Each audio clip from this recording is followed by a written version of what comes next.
फवाद चौधरी साहब, आपको याद होगा कि अख्तर मेंगल साहब आपके इत्तेहादी थे और जब वो आपको छोड़ के गए तो उसके बाद आपकी गवर्नमेंट चली गई। अब वो इस सिस्टम से निकल रहे हैं तो क्या ये समझा जाए कि ये गवर्नमेंट भी जा रही? एक देखिए जी, बात यह है कि मेंगल साहब को का जो इस्तीफा इस मौके के ऊपर है ना, ये तो हुकूमत नहीं, ये तो फेडरेशन के लिए एक झटका है। उसकी वजह यह है कि बलूचिस्तान के जो इस वक्त हालात हैं, जिस तरीके से सेपरेटिस्ट्स ने और अल्ट्रा नेशनलिस्ट्स ने टेक ओवर किया है बलूचिस्तान को, जिस तेज़ी से किया है। आप देखें ना, मारंग बलोच 6 महीने पहले तो लीडर ही नहीं थी, कोई जानते ही नहीं थे उन्हें। आप जब इस्लामाबाद आई, इस्लामाबाद पुलिस की बड़ी कंट्रीब्यूशन है मारंग बलोच को लीडर बनाने में। आप उनके जलसे देखें, हज़ारों लोग उसमें आते हैं।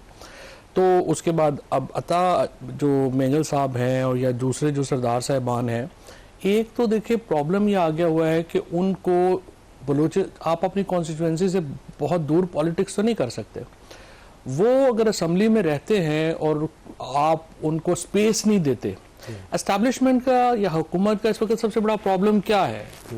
एस्टैब्लिशमेंट अपने से इख्तलाफ रखने वाले लोगों को दुश्मन समझती है, ठीक है, और स्पेस नहीं दे रही। देखिए, ऐसे नहीं मुल्क चला करते। और जो आपकी राय से डिफरेंट राय रखता है, आपको उसको भी स्पेस देना पड़ती है। This is how the modern states function, this is how the modern states.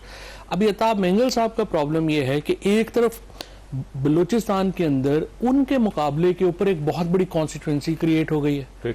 वो अल्ट्रा नेशनलिस्ट जो हैं, वो सारा पॉलिटिक्स जो है वो उनको उसको ग्रैब कर रहे हैं। असेंबली में बैठ के इनको कोई स्पेस नहीं दी जा रही। अख्तर मेंगल साहब को ठीक। अब जो वो फंसे हुए हैं इसमें, तो अल्टीमेटली उन्होंने फिर क्या करना है? उन्होंने अपनी स्पेस सारे लोग नवाज शरीफ साहब जितने और शहबाज शरीफ साहब जितने दलेर तो है नहीं कि अपनी सियासत कुर्बान कर दें 4 दिन की पावर के लिए। उन्होंने तो अपनी सियासत बचानी है। सो उन्होंने फैसला किया है कि जी असेंबली में रहने का कोई फायदा नहीं है, मैं ये वापस आ जाएंगे असेंबली में। ठीक है, अभी तो देखा ना, उन्होंने इस्तीफा दिया है, मनाएंगे और मेरा ख्याल है गवर्नमेंट मना लेगी इनको, गवर्नमेंट मना लेगी। देखना, अपोजिशन भी कह रही है आप आ जाएंगे, गवर्नमेंट भी आ जाएंगे, वापस वो आ जाएंगे। But he is trying to get that space जो उन्हें मिले।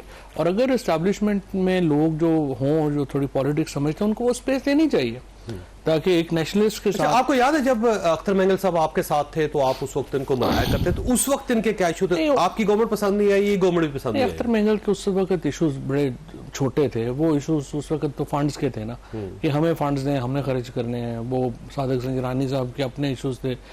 इनके उस वक्त इश्यूज तो ज्यादा फंड्स के इर्द गिर्द थे ना।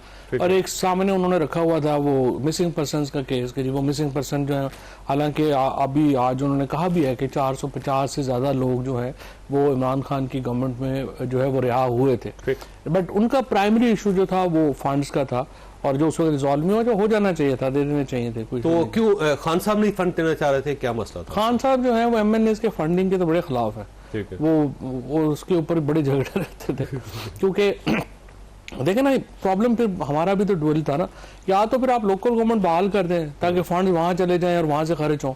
वो फिर जब आप MNA MPA को भी नहीं दे रहे और लोकल गवर्नमेंट भी नहीं है, तो फिर झगड़े तो होने हैं ना। ये एक मेजर इशू रहा हमारी सारी गवर्नमेंट। तो अख्तर मेंगल साहब की डिमांड उस वक्त कितने थे, कितने फंड्स होने चाहिए? पूरी पार्टी याद नहीं है, लेकिन काफी वो उनको पैसे मिले भी थे काफी। और उसके बाद जो है वो उनको पॉलिटिक्स चेंज होती रहती है ना। उस वक्त डेवलपमेंट की पॉलिटिक्स थी, अब तो डेवलपमेंट की भी पॉलिटिक्स है नहीं, अभी तो आइडियाज की पॉलिटिक्स है।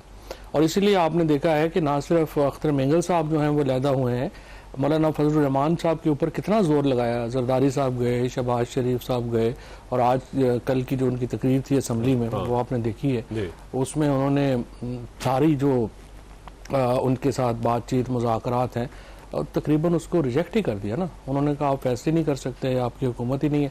So it right now the problem is for people like Maulana Fazlur Rehman, for people like Akhtar Mengal sahab, उनकी पॉलिटिक्स जो है वो बिल्कुल लग गई है किनारे के ऊपर, और उसको बचाने की कोशिश वो कर रहे हैं। और उसको स्पेस जो है एस्टेब्लिशमेंट जो है वो किसी को भी स्पेस देने को तैयार है। अच्छा, मौलाना फजलुर रहमान साहब का गिला है कि खैबर पख्तूनख्वा के अंदर और बलोचिस्तान के अंदर जो गवर्नमेंट की रिट खत्म हो चुकी है और रिट जो है ना वापस सियासतदानों के हवाले की जाए। इसका मतलब ये हुआ कि बकौल उनके के खैबर पख्तूनख्वा में सियासतदान जो इररिलेवेंट हो गए हैं, बलोचिस्तान में इररिलेवेंट हुए हैं।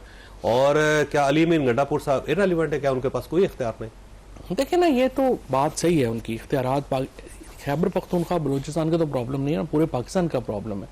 शहबाज शरीफ, आज आप देखें ना, जो भी फैसले होते हैं उन फैसलों के लिए आप किसको देखते हैं? शहबाज शरीफ को तो कोई नहीं देख रहा, सूबाई चीफ मिनिस्टर्स को तो कोई नहीं देख रहा, सारे लोग जो है वो फौज को देख रहे हैं। और ये जो तासुर है उससे प्रॉब्लम क्या हुआ है पाकिस्तान की थ्रू आउट हिस्ट्री में, सिवाय उन चंद सालों में जहाँ पे फौज ने नया इक़्तिदार संभाला था। जब फौज ने हुकूमत भी संभाली है ना, सिर्फ शुरू में उन्होंने डायरेक्ट रूल किया है। हमेशा फौज ने एक बफर क्रिएट करके जो है वो अपना काम चलाया है। ये जो इस वक्त सबसे जो मेजर शिफ्ट की है एस्टेब्लिशमेंट ने भी अपने रोल में, वो उन्होंने वो बफर्स खत्म कर दिए हैं। और अब हर बंदा, SIFC भी डायरेक्टली भी बन गई हुई है। आप देखें हर जगह के ऊपर जो ऑफिसर्स हैं, चाहे FBR है वो जो है वो फौज खुद ही चला रही है, SIFC वो फौज खुद चला रही है, एग्रीकल्चर जो है वो खुद चला रही है, हर जगह के ऊपर वो खुद चला रहे हैं। उससे जो बफर था पहले, historical buffer, I believe even Ayub Khan ने ये बफर खत्म नहीं किया था। आपको मुशर्रफ साहब ने नहीं किया था, जरा मुशर्रफ साहब सियासतदान आगे लगाए, हाँ, टेक्नोक्रेट्स आगे लगाए दोनों। मैं ये आपसे कहना चाह रहा हूँ कि अयूब खान के दौर से लेके मुशर्रफ साहब तक कोई इवन गवर्नमेंट जब डायरेक्टली भी रूल कर रही थी ना, मार्शल लॉ भी लगा हुआ था, तो भी उन्होंने फौज को डायरेक्टली इन्वॉल्व नहीं किया गवर्नेंस में। ये पहली बार इतने तवील अरसे, और ये बड़ा चैलेंज होता है। प्रॉब्लम यह ना, देखें ना, फौज की और जो एक सियासत है उसमें उसका एक फंडामेंटल प्रॉब्लम है। प्रॉब्लम यह है कि जो फौज है वो एक अपने स्ट्रक्चर के एतबार से और अपनी काम के एतबार से नॉन इलास्टिक इंस्टीट्यूशन है। उसमें वो इलास्टिसिटी नहीं दिखा सकते। जिस तरह कल को कमांडर्स कॉन्फ्रेंस ने भी कहा कि हम एक इंस्टीट्यूशन है और हमारे बड़े स्ट्रिक्ट रूल्स हैं और हम उसमें, ये फौज के ट्रेडिशनल रूल है। But politics is all about elasticity, politics is all about giving favours, politics is all about creating spaces. तो जब ये आप डायरेक्ट पॉलिटिक्स करेंगे तो आपके जो फंडामेंटल स्ट्रक्चर है ना, उससे टकरा जाता है। अब सवाल ये है कि अगर ये सूरत इसी तरह जारी रहती है चौधरी साहब, तो फिर अल्टीमेटली नतीजा क्या निकलेगा उसका? खैबर पख्तूनख्वा के अंदर, बलोचिस्तान के अंदर, वफाक के अंदर, बाकी सूबों के अंदर क्या नतीजा निकलेगा? नतीजा तो पाकिस्तान भुगत रहा है ना। देखिए ना, सबसे पहले आप देखें इस वक्त क्या हुआ है। सबसे पहले देखें आपकी जो सियासत है, पाकिस्तान की सियासत जो है वो इस वक्त एक बहुत बड़े उसमें है, आप बहरान का शिकार है। एक बहुत इस वक्त एक यूं लगता है कि एक अंधे कुएं में गिर गए। वो इसलिए है कि फौज या एस्टेब्लिशमेंट जो है वो कहते हैं कि जी हम इमरान खान को हमने नहीं माइनस करके चल रहे हैं। अवाम पूरी इमरान खान के साथ खड़ी है। जो इलास्टिसिटी जिसमें मैं बात कर रहा हूँ वो नहीं है। सो पाकिस्तान में आप जो 2/3 मेजॉरिटी वाला बंदा आप कह रहे हैं हमने इसके बगैर चलना है, तो आप कैसे चलेंगे? सो वो आपकी एक तो सियासत का बहरान आ गया। जब सियासत का बहरान आ गया, उससे अब आपकी मईशत का बहरान शुरू हो गया। मईशत में अब आप देखें, आप सिर्फ इस महीने 13 तारीख को IMF का सितंबर में दोबारा इजलास है। एक 3 को इजलास है, 13 पाकिस्तान एजेंडे में शामिल नहीं है।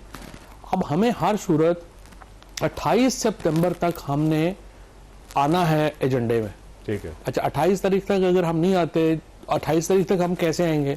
अगर सऊदी अरेबिया हमारा $1.2 बिलियन हमें रोल ओवर कर नया कर्जा देगा और $5 बिलियन रोल ओवर करेगा। ठीक, चाइना करेगा, यूएई कर दिया है 1 बिलियन। ये आपके एक्सप्रेस में शहबाज राना साहब जो हैं उन्होंने तफसील से ये चीजें जो हैं वो दी हैं।